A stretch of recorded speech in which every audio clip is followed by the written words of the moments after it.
আসসালামু আলাইকুম দর্শক, আমি আতিক রহমান পূর্ণিয়া আপনাদেরকে স্বাগত জানাই পূর্ণিয়ার ইউটিউব চ্যানেল এবং ফেসবুক পেজে আমাদের নিয়মিত আলাপচারিতার অনুষ্ঠান খোঁজ খবরে। আমি শুরুতেই জানিয়ে দিই, আজকে আমাদের সম্মানিত অতিথি, আমাদের আলাপচারিতার বিশ্লেষক। আপনারা দেখতে পাচ্ছেন পর্দায় সবার পরিচিত মানুষ, পরিচিত জন, আলোচিত ব্যক্তিত্ব বাংলাদেশের। শুধুমাত্র অন্তর্বর্তীকালীন সরকারের উপদেষ্টা হওয়ার কারণে না, তিনি বাংলাদেশের সাবেক নির্বাচন কমিশনার, তিনি গবেষক, লেখক এবং একাধারে নিরাপত্তা বিশ্লেষক, আমাদের সেনাবাহিনীর সাবেক ঊর্ধ্বতন সেনা কর্মকর্তা ব্রিগেডিয়ার অবসরপ্রাপ্ত সাখাওয়াত হোসেন। ব্রিগেডিয়ার সাখাওয়াত হোসেন আমাদের জাতির অনেকগুলো ক্রান্তি সময়ে অতীতে ভূমিকা রেখেছেন। আমরা আজকের এই অনুষ্ঠানে তাকে আমন্ত্রণ জানিয়েছি এবং আমরা বেশ কিছু বিষয় নিয়ে তার সঙ্গে কথা বলতে চাই। আপনারা জানেন দর্শক, এর আগে ব্রিগেডিয়ার সাখাওয়াত হোসেন আমাদেরকে সময় দিয়েছেন, আমরা ইরান যুদ্ধ নিয়ে তার বিশ্লেষণ শুনেছিলাম। আজকে আমরা সমসাময়িক কিছু বিষয় নিয়ে কথা বলতে চাই। স্যার, আপনি অনুমতি দিলে আমরা শুরু করতে পারি? আমরা লাইভে আছি। আমাদের প্রথম সাবজেক্টটা আজকে একটু গত দুদিন আমি আপনাকে আগেই কথা দিয়েছি, আমরা সমসাময়িক বিষয় নিয়ে আলাপ করবো। 3-4 দিন ধরে একটা ইন্টারভিউ নিয়ে খুব আলোচনা হচ্ছে, সেটা হলো শেখ হাসিনার ইন্টারভিউ। শেখ হাসিনা রয়টার্সকে একটা ইন্টারভিউ দিয়ে তিনি সুনির্দিষ্ট হয়ে বলেছেন যে তিনি ডিসেম্বরে দেশে ফিরছেন। এটা নিয়ে বাংলাদেশে বিএনপির প্রতিক্রিয়া আছে, জামাত ইসলামের প্রতিক্রিয়া আছে, এনসিপির প্রতিক্রিয়া আছে। কেউ কেউ বলছেন তিনি কি আসলেও ফিরছেন, প্রশ্ন তুলেছেন, সন্দেহ পোষণ করছেন। কেউ কেউ বলছেন স্ট্যান্ডবাজি। চিফ প্রসিকিউটর আমাদের আইসিটির, উনি বলছেন যে স্ট্যান্ডবাজি না করার জন্য। আবার তার দিক থেকে আমরা যেসব খবরাখবর পাই, আমরা এমনও কিছুক্ষণ আগে, আপনার এই অনুষ্ঠানের আগে আমরা দিল্লি প্রেস ক্লাবের সাবেক সভাপতির ইন্টারভিউ করছিলাম। তিনি বলছেন যে তার প্ল্যান সমস্ত ফাইনাল, ইন্টারন্যাশনাল মিডিয়া অনেকগুলো তার সঙ্গে থাকবে এবং তিনি পদ্মা সেতু হয়ে সড়ক পথে ফেরার পরিকল্পনা করছেন। এটা আমরা শুনতে পেলাম। আপনার কাছে স্যার আমার প্রশ্ন, তিনি কি আসলে ফিরছেন কিনা, কি মনে হয়, আপনার কি মনে হয়? আমি আওয়ামী লীগের দিক থেকে তো আপনি খবর বলতে পারেন না, আমার সার্বিক বিশ্লেষণে কি মনে হয় তিনি ফিরছেন কিনা? আর ফিরলে বাংলাদেশের পরিপ্রেক্ষিত কি হতে পারে? গভর্নমেন্ট কি এটাকে অ্যাকসেপ্ট করবে নাকি বাধা দিতে পারে? আপনি কি মনে করেন? আপনার একটু বিশ্লেষণ জানতে চাই, ব্রিগেডিয়ার সাখাওয়াত হোসেন। আপনাকে অনেক ধন্যবাদ পূর্ণিয়া, এবং আপনার দর্শকদেরকে আমার শুভেচ্ছা। দেখেন, আপনি যে প্রশ্নটা করেছেন, প্রশ্নটা অনেক ধরনের ইন্টারপ্রিটেশন হতে পারে, এর সাথে পলিটিক্যাল ইস্যু তো আছেই। প্রথমত হচ্ছে যে আমরা ঠিক জানি না হোয়াট ইজ দ্য ব্যাকগ্রাউন্ড। উনি বহুদিন থেকে এত তারিখে আসবেন, অত তারিখে যাবেন, এগুলো বলছেন। আপনাকে আপনার মনে আছে, আপনার সব স্মরণ করার দরকার নেই, এই পার্টিটা মানে আওয়ামী লীগের যত টপ নেতা কেউই কিন্তু এখানে নেই, কোনো টপ নেতা এখানে নেই। দু একজন যারা আছেন তারা টপ নেতা কিনা আমি জানি না, যারা জেলের মধ্যে আছেন, আর দু একজন তারা অ্যাসোসিয়েটেড যারা আছে, কিন্তু কোনো মন্ত্রী পর্যায়ে এক্সেপ্ট 1 or 2 কিন্তু টপ নেতারা এখানে নেই। তারা সব চলে গেছে, দেশ ছেড়ে চলে গেছে। এবং মিডল র্যাঙ্কিং নেতারাও নেই, মিড র্যাঙ্কিং নেতারাও নেই, যারা এই দলকে আটকে রাখতে পারবে, ধরে রাখার মতো সেই ধরনের নেতৃত্ব নেই। পলিটিক্যাল পার্টির নেতৃত্ব কিন্তু শুধুমাত্র কমিউনিস্ট পার্টির নেতৃত্ব, অথবা আপনি বলতে পারেন ধর্মভিত্তিক নেতৃত্বের একটা চেইন থাকে। কিন্তু নর্মাল যে পার্টিগুলো, পলিটিক্যাল পার্টিগুলো, তার কিন্তু কোনো চেইন নেই। মানে আপনি এরকম না যে 40 জন নেতা চলে গেলে আরো 40 জন গলে যাবে। এইখানে 40 জন পিছনে যারা আছে এখন, যারা ধরেন মিড র্যাঙ্কিং বা আরো নেতা করছে, তাদের নিজেদের ভিতরে এখন ইনফাইট হবে যে কে কিভাবে কোন নেতৃত্বে আসবে। কাজে পুরো নেতৃত্ব নিয়ে উনি ফিরবেন, এটা একটা আমার কাছে মনে হয় না একটা বিশ্বাসযোগ্য কোনো ঘটনা। দ্বিতীয় যেটা আমার মনে হচ্ছে, এত নোটিশ দিয়ে আসার দরকারটা কি? উনি যদি ফিরতে চান তাহলে আইনের আশ্রয়ে উনি ফিরবেন, নিজেই বলছেন, যতটুকু আমি শুনছি আপনাদের কাছ থেকে। তাহলে এত ঢাকঢোল পেটানোর তো দরকার নেই, অমুককে বললাম তমুককে বললাম আমি আসতেছি, আসছি। এটা ইন্টারপ্রিটেশন তো অন্যরকম হতে পারে, যে তিনি যে দেশে আছেন সেই দেশের সাথে বাংলাদেশের রিলেশনটি মাঝখানে তো একেবারেই বলতে পারেন যে মানে যেরকম হওয়ার কথা সেরকম হয়নি অন্তর্বর্তীকালীন সরকারের সময়। এখন তারা চেষ্টা করছে নির্বাচিত সরকারের সাথে একটা সমতা বজায় রাখতে। এটার পিছনে অনেক বড় কারণ আছে। কারণ ভারত, আমি যদি বলি, তার নেইবার থেকে দূরে সরে গেছে। যেটা ইন্ডিয়া চেষ্টা করেছিল গত বহু বছর, নেইবার ফার্স্ট, এবং আপনাকে দেখতে হবে যে এই ছোট ছোট দেশগুলোকে নিয়ে ভারত তার যে মানে অন্যতম রাইভাল, প্রধান রাইভাল বলবো না, অন্যতম রাইভাল পাকিস্তানকে এক এক এক ঘরে করে ফেলেছে, অন্তত সাউথ এশিয়াতে। সেটা পাকিস্তান আর কিন্তু সেই অবস্থায় নাই, কিন্তু এটা করতে গিয়ে ভারত তার নেইবারদেরকে হারিয়ে ফেলাচ্ছে। ধরো ওভার রাইডিং, আপনার প্রশ্নের উত্তরটা একটু বিস্তৃত হচ্ছে, বাট দেন আপনি দেখেন বাংলাদেশে একটা পরিবর্তন হয়েছে, নেপালে একটা পরিবর্তন হয়েছে, শ্রীলঙ্কা একটা পরিবর্তন হয়েছে, এমনকি মালদ্বীপে একটা পরিবর্তন হয়েছে। এখন ইন্ডিয়া বা ভারতের যদি আমি বলি, নেইবারিং কান্ট্রিগুলোকে যদি তার সাথে একটা সম্পর্ক নিয়ে আসতে হয়, কারণ এখানে আরো বড় কথা আছে, সেটা হচ্ছে চায়না ফ্যাক্টর ভারতের জন্য নিয়ে আসতে হয়, তাহলে তার সাথে রিলেশন ভালো করতে হবে। এই মুহূর্তে বাংলাদেশের সাথে ভারতের রিলেশনশিপটার মাঝখানে দাঁড়িয়ে আছে আওয়ামী লীগের পলাতক বা দেশ ত্যাগ করা নেতৃবৃন্দ। ইন্ডিয়ার উপরে যে চাপ পড়ছে না, এটা তো আমি বলতে পারবো না, বা আপনি বলতে পারবেন হয়তো, আমি বলতে পারবো না। ভারতের উপরে যে অ্যাকচুয়ালি তো ওনাকে ভারতে রাখার কথা ছিল না, ছিল উনি ভারতে অন্য দেশে যাবেন, সেখানে যেতে পারলেন না। সেই ক্ষেত্রে আমরা ঠিক জানি না এটা কি ভারতেরই কোনো চাপ কিনা যে ওনাকে দেশে ফিরতে হবে আগামী 6 মাসের মধ্যে। দ্বিতীয় জিনিস হচ্ছে, যেটা আমি মনে করি, উনি এটা বলে তার যে এখন যে এখানে ওয়ার্কাররা আছে যারা বিদেশ যেতে পারেনি, তারা নেতৃত্বহীন অবস্থায় আছে, তাদেরকে সাহস দেওয়া যে আমরা আসি, আমরা সব দল বলে চলে আসবো। উনি ভালো করে জানেন যে দল বলে এই মুহূর্তে ওনার আসলে যে কি হবে, সেটা এই সরকারের পক্ষে সামাল দেওয়া সম্ভব হবে কিনা আমার আমার আমার সন্দেহ আছে, সেটা উনিও ভালো করে জানেন। এটা হয়তো একটা সাইকোলজিক্যাল স্টান্ট, যে উনি ওনার দলের লোকজনকে চাঙ্গা রাখার জন্য। কারণ তারা তো কোনো রাস্তা দেখছে না, তাদের সামনে কোনো নেতৃত্ব নেই, তাদের সামনে কোনো নেতা গিয়ে দাঁড়ায় নেই যে আসো আমার পিছনে আসো, আমরা অর্গানাইজ করি। তো এই সব কারণ মিলে আমার মনে হয় উনি এটাকে সাইকোলজিক্যাল হিসাবে ইউজ করছেন। আর উনি বললে যে বাকিরা চলে আসবে, কারণ উনি শীর্ষ নেতা, তার নিচে যে নেতারা আছেন তাদেরকে প্রোটেকশন দেবে কে? তাদেরকে তো প্রোটেকশন দেওয়া সম্ভব না। তো আমি যেটা মনে করি যে উনি হয়তো একটা কোনো আন্তর্জাতিক চাপ বা যেই দেশে আছেন সেই দেশে একটা চাপের মুখে পড়ে কথা বলেছেন। দ্বিতীয়ত হয়তো উনি তার সংগঠনকে চাঙ্গা করার চেষ্টা করছেন, যাদের এখন কোনো মানে অস্তিত্ব নাই বলতে গেলে।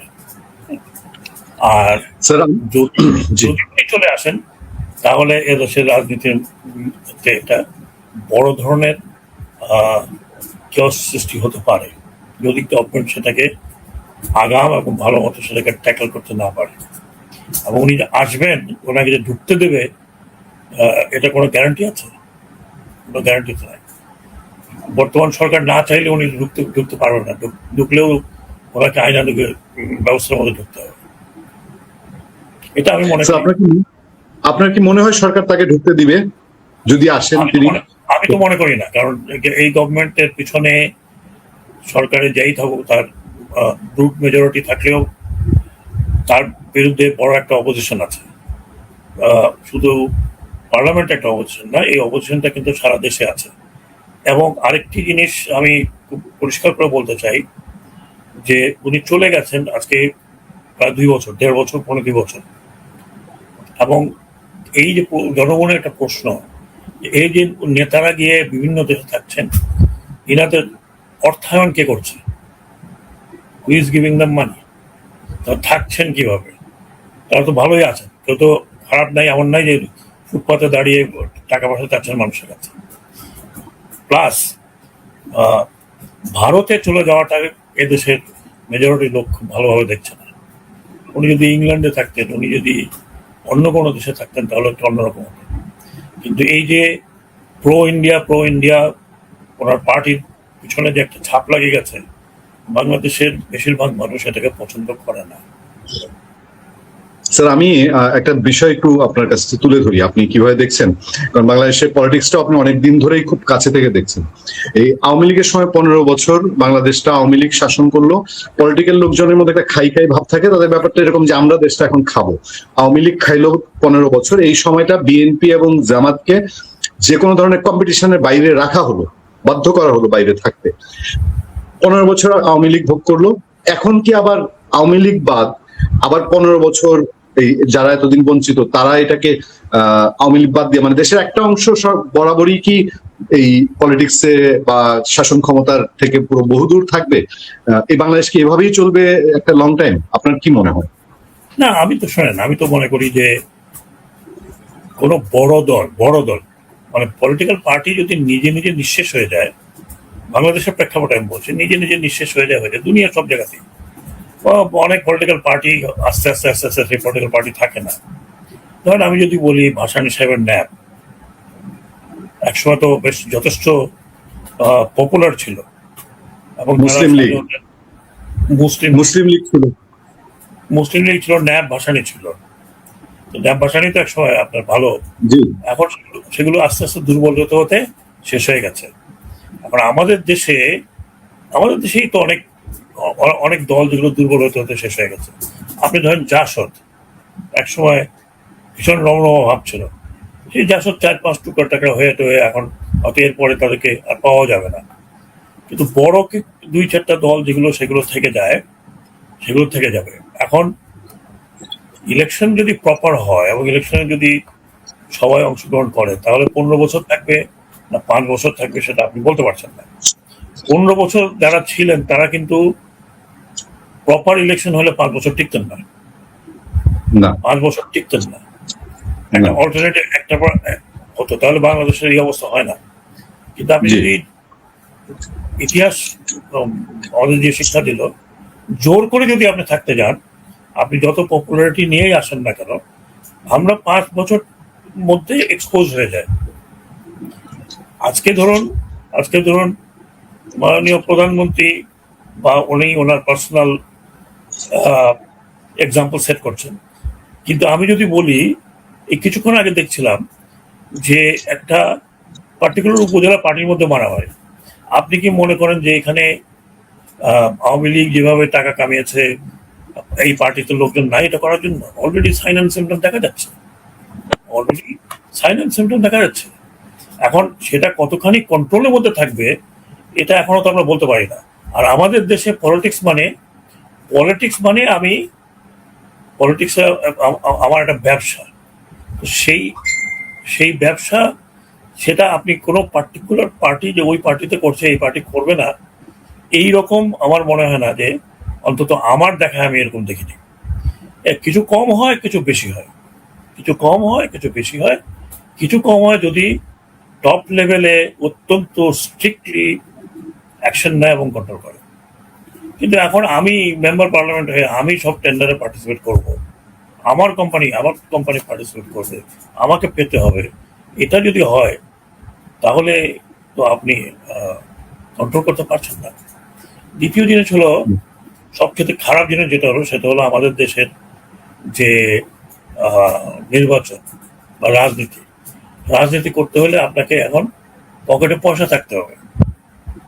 আগের ওই রাজনীতি নাই যে স্কুল টিচার স্কুলে একটা প্রাইমারি স্কুলের হেডমাস্টার তিনি রাজনীতি করছেন তার নৈতিক চরিত্রের উপরে, তার সততার উপরে। এখন আপনার কাছে টাকা পয়সা, আপনি আমাকে একটা বলেন যে কোনো একজন রাজনীতিবিদ বা তার এমপির কথা বলেন, প্রাক্তন এমপির কথা বলেন, তারও নিচের কথা বলেন, তিনি খুব কষ্টে আছেন বাংলাদেশে। সেটা আমি কোনো পার্টির নাম নেব না, সব পার্টি কষ্টে আছে বলেন। আমরা যারা চাকরি করেছি, এত বছর চাকরি করেছি, আমরা তো এখনো আমি চিন্তা করি যে ভাই আগামী মাস 1-2 মাস পরে কিভাবে হাউ উড আই। কিন্তু আমাদের এখানে পলিটিশিয়ানদের তো আমরা ওরকম দেখি না। কোনো রাজনীতিবিদ আমার চোখে পড়ে নাই যে তিনি বাজারের থলি নিয়েই বাজারে গিয়ে জিনিসপত্র কিনছেন, অত্যন্ত মেপে মেপে কিনছেন। খুব কম। এটা ছিল এক সময় ছিল, কিন্তু এখন নেই। এখন কোনো পার্টিতে নেই। সরি টু টেল, কোনো পার্টিতে নেই। সবাইকে দেখলে মনে হয় সুপার রিচ, তাদের কোনো চিন্তা ভাবনা নেই। তো এটা হয় কিভাবে? তাহলে বাংলাদেশের আমরা যখন বলি যে হাজার হাজার কোটি টাকা কোথায় চলে গেছে, তো এখন রাজনীতি মানুষ করে নিজের লাভবান হওয়ার জন্য। ইভেন আমি যা দেখি, এখন দেখছি, আগেও দেখেছি, ছোট ছোট পাতি নেতা তারাও দোকানে গিয়ে চাঁদাবাজি করে না, টাকা দিতে হবে, এই অকেশন, ওই অকেশন, অমুক ভাই তমুক ভাই। এটা তো এখন আমাদের রাজনীতির একটা অংশ হয়ে গেছে। এবং আপনি যখন এটা করবেন তখন আপনি আমলাতন্ত্র আটকাতে পারবেন না। আপনি কোনো অ্যাডমিনিস্ট্রেশন আটকাতে পারবেন না। স্যার, আমি এই আওয়ামী লীগ শেখ হাসিনা প্রসঙ্গটা এখানেই শেষ করব। শুধু ছোট্ট করে জানতে চাই, আওয়ামী লীগের উপর নিষেধাজ্ঞা রয়ে গেছে এবং সরকারের দায়িত্বশীল ব্যক্তিরা বলছেন যে বাংলাদেশে আওয়ামী লীগকে আর রাজনীতি করতে দেওয়া হবে না। আপনার কাছে কি মনে হয়? এটা বর্তমান গভর্নমেন্ট বলেছে ঠিকই, কিন্তু আপনি লং রান একটা পার্টিকে এভাবে বন্ধ করতে পারেন। আপনি পার্টি শুদ্ধি করতে পারেন। শুদ্ধি মানে আমি যদি বলি, যারা অন্যায় করেছে, ঘোরতর অন্যায় করেছে, এই অন্যায় যদি বলে আমি অন্যায় করিনি, নিশ্চয়ই করেছেন আপনি, এগুলো পরিষ্কার। এটা নিয়ে আমি আর কথা বলতে চাই না। এতগুলো লোক মারা, আচ্ছা ঠিক আছে, 1400 লোক মারা নাই গেল, 100 লোক তো মারা গেছে, একটা লোক তো মারা গেছে, হুকুম তো দেওয়া হয়েছে। এগুলো দেখুন ওপেন লিথেল ওয়েপন ইউজ করা হয়েছে। যেই ওয়েপন পুলিশের কাছে থাকার কথা না, সেটা তাকে দিয়ে সেই ওয়েপন দিয়ে সজ্জিত করা হয়েছে এবং সেগুলো অকাতরে ইউজ করা হয়েছে। এখনো তো ভিডিওতে দেখা যায়। কাজে ওইসব লোকের রাজনীতি করার কোনো অধিকার আছে বলে আমি মনে করি না, যদি পরিষ্কার করতে হয়। তাহলে একটা পার্টিকে ডিসাইড করতে হবে তারা কি তাদের ওই রকম ভাবে থাকবে না অন্যভাবে থাকবে। যদি সরকার ব্যান করে থাকে পার্টি, কি কারণে করেছে, সেই কারণটা আপনি শুদ্ধিকরণ করবেন কি করবেন না, না আপনি ওরকমই থাকবেন। আপনি আমাকে বলেন, এত 2 বছর হয়ে গেছে, এত কথা হলো, আজ পর্যন্ত আওয়ামী লীগের টপ নেতারা বলেছেন যে আমাদের ভুল হয়েছে, আমাদের অন্যায় হয়েছে। আমরা 1400 হোক আর 100 হোক বা 150 হোক ভারতে গেছে, যে কারণেই হোক, তার শাসনে। উনি এখন বলবেন অমুকে এসে মারছে, তমুকে এসে, এগুলো তো এইসব গল্প যত বলবেন ততই মানুষের মনের থেকে আপনি বের হয়ে যাবেন। You accept that you have done mistake, ভুল হয়েছে, নেতৃত্বে ভুল হতে পারে, অ্যাসেসমেন্টে ভুল হয়েছে, যে কারণেই হোক। কিন্তু সেটা তো আমরা দেখছি না, সেই রিপেন্টেন্স নেই, বরং উদ্ধতপনা আছে। আমার মনে হয় না যে এটা করে বাংলাদেশে অন্তত কামিং ফিউ ইয়ার্স এর মধ্যে ওনারা এই মানুষ এগুলো ভুলে যাবে। কারণ যারা চোখে দেখেছে ইয়াং পিপল, আমরা না হয় থাকবো না, কিন্তু দিস ইয়াং পিপল, আপনি চিন্তা করেন এরা কারা। এরা ওই একবার মার খেয়েছিল যখন স্কুলে, নিরাপদ সড়ক করতে গিয়ে মার খেয়েছিল, তারা ইউনিভার্সিটিতে গিয়েছে। এখন তারা আরো বড় হয়েছে, কিছু কিছু নেতৃত্বের দিকে চলে যাচ্ছে, কিন্তু পলিটিক্স করবে। তো এরা তো ভুলবে না। আমি আপনি হয়তো আমাদের স্মৃতিবর্ষ হবে, আমরা ভুলে দেবো, চিনব না আগের লোকজনকে কিছুদিন পরে। They are not going to forget. These young people are not going to forget. Sir, আমি এই শেষ যেহেতু প্রসঙ্গ চলে এসছে, আপনারা যখন ইন্টারিম গভর্নমেন্টে ছিলেন তখন আমার যদি মনে পড়ে উপদেষ্টা পরিষদ পুরোটাই বসে সিদ্ধান্ত নিয়ে আওয়ামী লীগের রাজনীতি নির্বাহী আদেশে নিষিদ্ধ করেছিল। আপনি কি তখন একমত ছিলেন, বা আপনার তখনকার অবস্থান আর এখনের অবস্থানে কি কোনো পার্থক্য আছে? ক্যাবিনেটে ছিলাম, কাজে বলতে পারবো না, এটা বলা উচিত হবে না যে আমি একমত ছিলাম কি একমত ছিলাম না। কিন্তু আমার যতদূর মনে হয়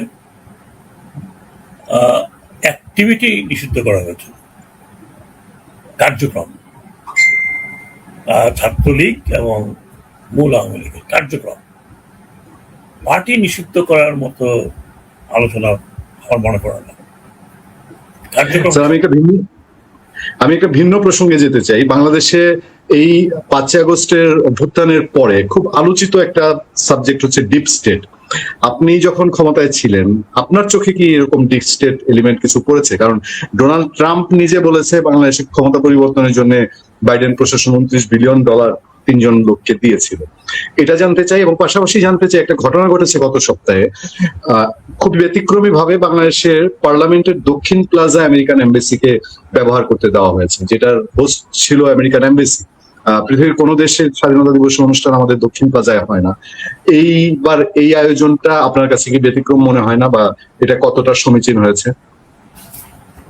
আমার কাছে ব্যতিক্রম হয়েছে, ইভেন ককাসটা আমি বুঝতে পারলাম না এখানে ককাস কারা, কিভাবে ককাস করলেন, কি বৃত্তান্ত, কি ডিটেইল কিছু বলতে পারবো না। তবে আমার আমার কাছে এটা একটা একটা অভিনব মনে হয়েছে, কারণ গত বাংলাদেশের স্বাধীনতার পর থেকে সরকার সময় কিন্তু এটা হয়নি। 4th of জুলাইতে যেটা হয়েছে সেটা এমবাসি প্রাঙ্গণে হয়েছে, বড় আকারেই তারা করতো, তারা করেছে। দু একটাতে আমিও ছিলাম, এখন তো যাই না। এটা হঠাৎ করে আমি বলতে পারবো না যে গভর্নমেন্ট কেন এই ডিসিশন নিয়েছে, এটা নিয়ে অনেক কথা, অনেক অনেক অনেক কিছু আছে। ট্রাম্প বলেছেন $29 বিলিয়ন নাকি কোন তিনজনকে দিয়েছে এটা বলতে পারবো না, স্পেকুলেশন নিয়ে অনেক নাম টাম শুনেছি। আরেকটি কথা আপনাকে বলি, আপনি যখন আপনার ঘরে একটা গন্ডগোল বাঁধাবেন, আপনি যেটা সলভ করতে পারবেন না, আপনার ঘরের প্রতি যদি আমার একটা কোনো শ্যাম দৃষ্টি থাকে যদি বলি, তাহলে আমি কি সেই সুযোগ নেব না? আপনি কেন সুযোগ দিবেন? আমি যদি আপনাকে বলি, এই মুভমেন্টটা যখন শুরু হয়েছিল তখন এই উল্টাপাল্টা কথা না বলে এটা কি বসে শোনা যেত না? কি সমস্যা তো কিচ্ছু ছিল না প্রথম দিকে। আপনি তো পরের দিকের কথা আমি বাদ দিলাম, প্রথম দিকে যখন এই ছাত্রছাত্রীরা বা ইয়াং পিপল বের হলো, কি চেয়েছিল? কোটা আন্দোলনে কোটাটা যেন না থাকে। এটা কি নেগোসিয়েশন করা যেত না, আলোচনা করা যেত না? এটা সবাই মিলে এক ধরনের মনে করলো যে তারা আমাদেরকে চ্যালেঞ্জ করছে। That's not true. আপনি এটা করতে পারলেন কেন? বিকজ আপনি নির্বাচন, জনগণের ম্যান্ডেট নিয়ে তো আসেন না। যদি সরকার সেরকম ম্যান্ডেট নিয়ে আসতো তাহলে এটা করতে, এটা কি আপনি চিন্তা করে দেখেন জিনিসটা কি ছিল।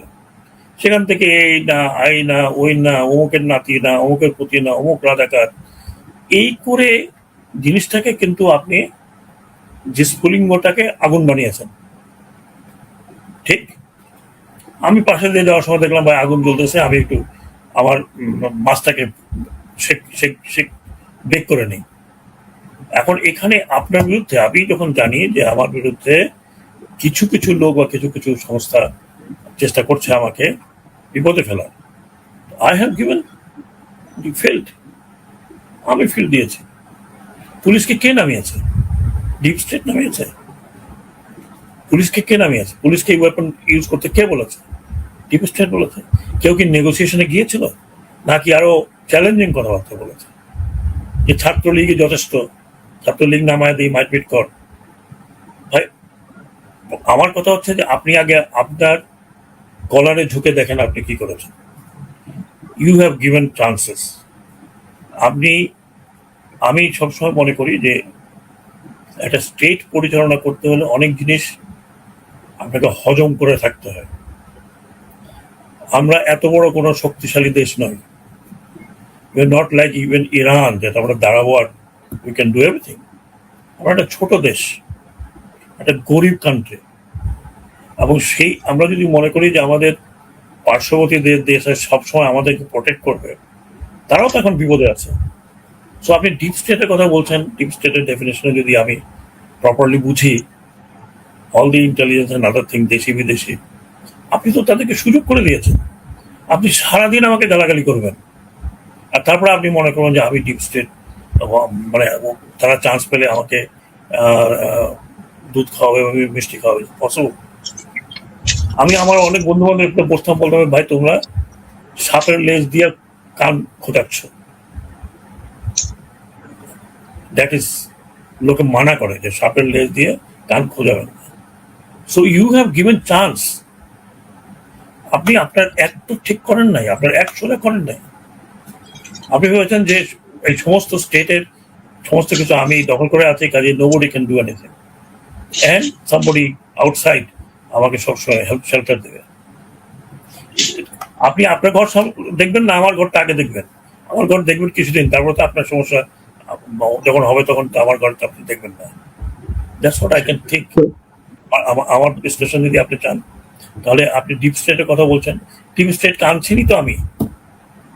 I have given them, I have invited them to do it. অন্য কোথাও করে না কেন?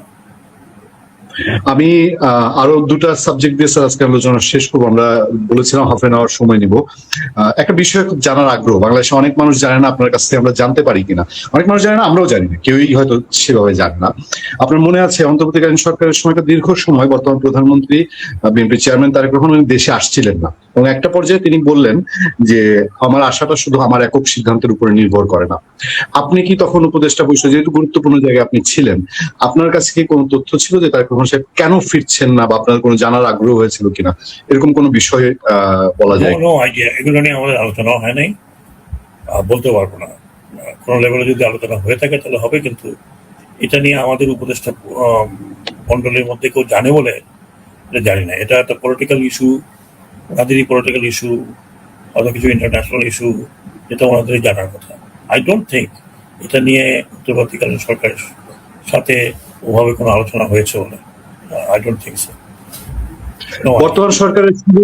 বর্তমান সরকারের শুরুটা কেমন হলো বলে আপনার মনে হয়, আপনার চোখে কেমন দেখছেন? আমি খুব একটা খারাপ দেখছি না, খুবই একটা খারাপ দেখছি না। কারণ আপনি দেখেন 15 বছর 16 বছর যেভাবে একটা দেশ চলেছে, যেভাবে তারপরে যেভাবে সরকারটা পতন হলো, এটা কোনো রেগুলার হয় নাই। এটা এই ধরনের পতনে ভেঙে পড়ে, সব ভেঙে পড়ে।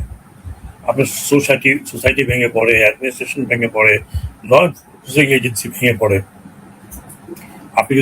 আপনার যদি মনে থাকে, ইস্ট ইউরোপ যেভাবে ভেঙে পড়েছিল, প্রত্যেকটি রাষ্ট্র কাঠামো ভেঙে পড়েছিল। তারপরে সেই কাঠামো তৈরি করতে, সেই কাঠামোকে কি বলে এটাকে, মানে পুনর্নির্মাণ কতখানি সময় লেগেছে। এখনো অনেক তথাকথিত ইস্ট ইউরোপিয়ান কান্ট্রিগুলো কিন্তু এখনো পর্যন্ত ভিতরে দাঁড়াতে পারেনি।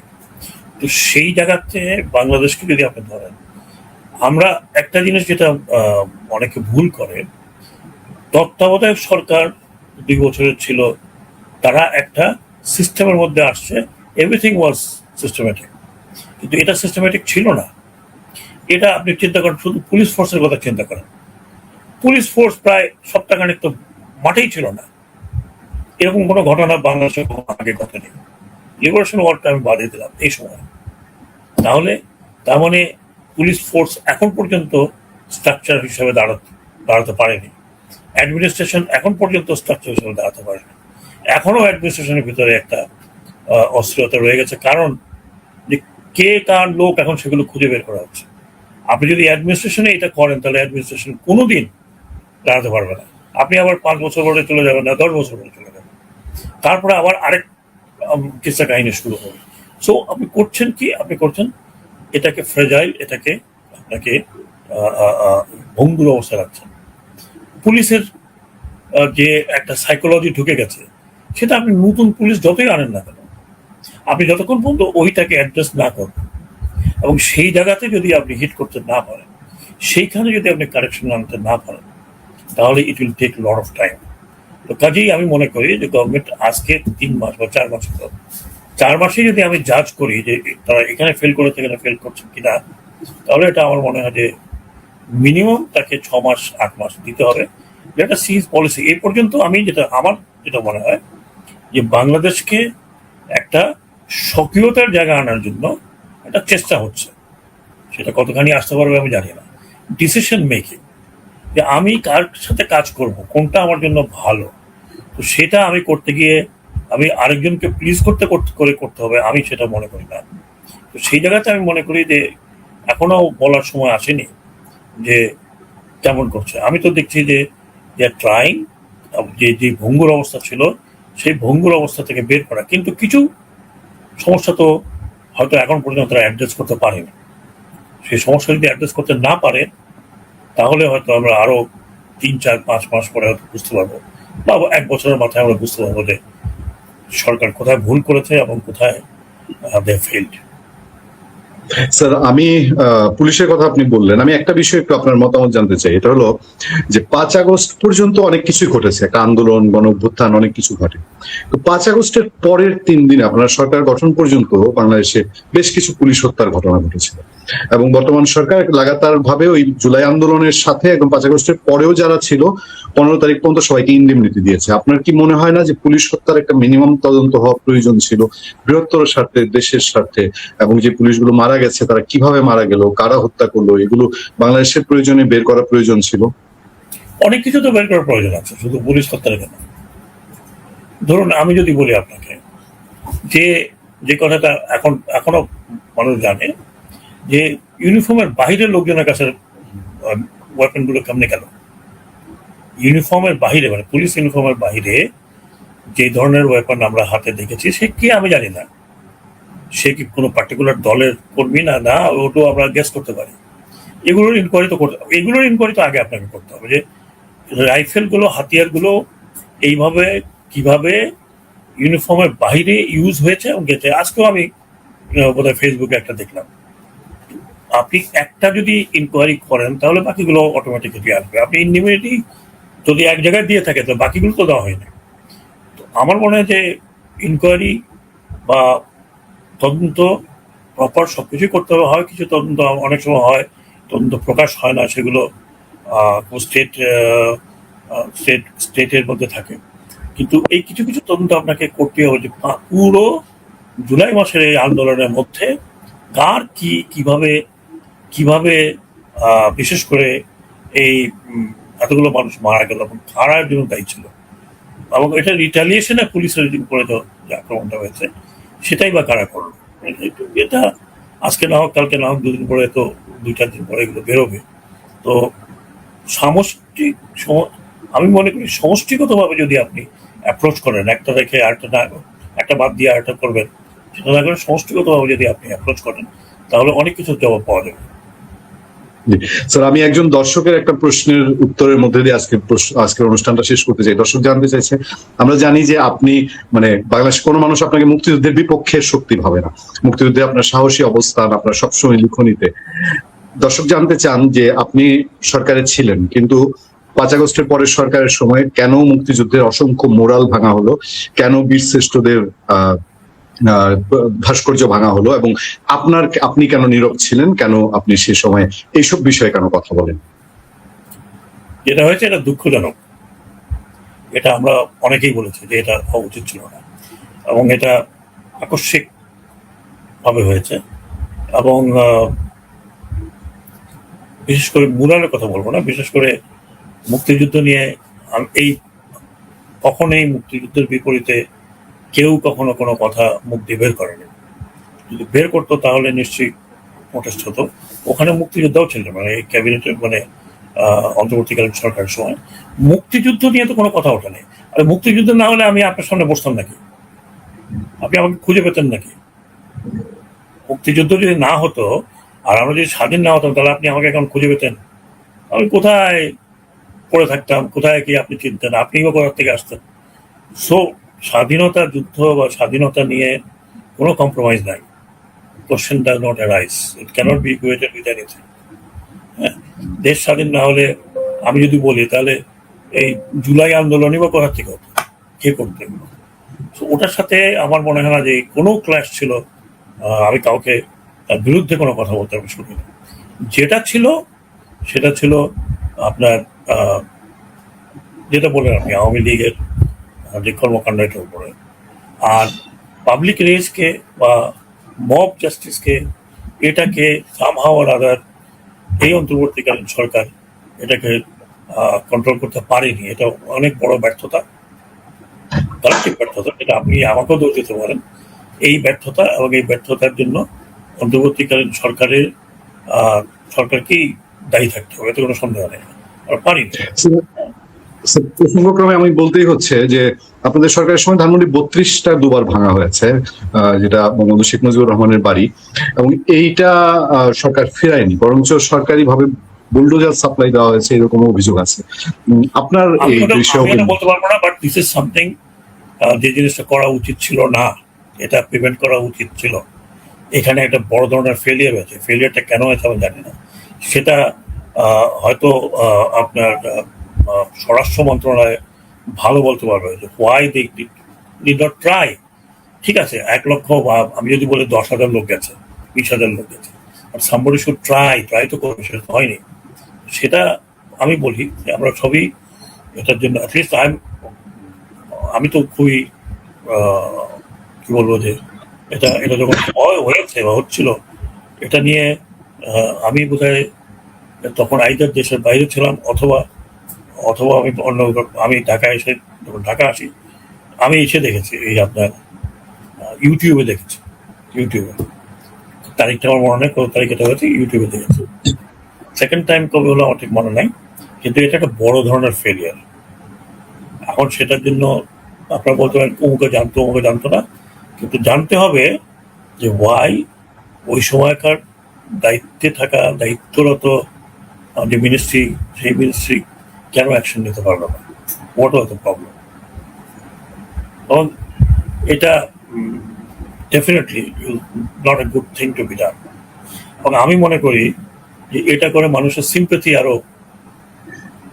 সিম্প্যাথিকে জাগ্রত করে দেওয়া হয়েছে। এটা ঠিক হয়নি, it is not correct, not acceptable. Thank you very much sir. আপনার সুস্থতা দীর্ঘায়ু কামনা করি এবং আপনাকে অসংখ্য ধন্যবাদ। আজকের মতো অনুষ্ঠান এখানেই শেষ করতে যাচ্ছি। শুভরাত্রি, আসসালামু আলাইকুম। Thank you very much. আপনার দর্শকদের আসসালামু আলাইকুম। কিছু হয়েছে যার জবাব নেই।